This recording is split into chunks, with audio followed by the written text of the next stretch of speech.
من أغرب المواقف والأسئلة المحرجة اللي بتمر بيها مضيفات الطيران هي طلبات بعض الركاب الغير منطقية.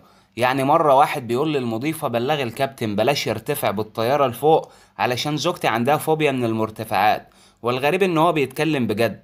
شخص تاني كان بيطلب في الرحلة إن الطيارة ترجع تاني لبلده علشان نسي الفلوس بتاعته في البيت. واحد كمان طلب إن هو يدخل كابينة الطيار ويتصور معاه صورة سيلفي احتفالا بعيد ميلاده اللي جاي في نفس يوم السفر.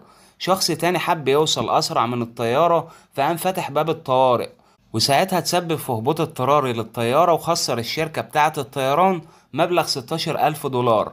وفي مرة المضيفة قالت احنا بنشوف حاجات أغرب من كده بكتير.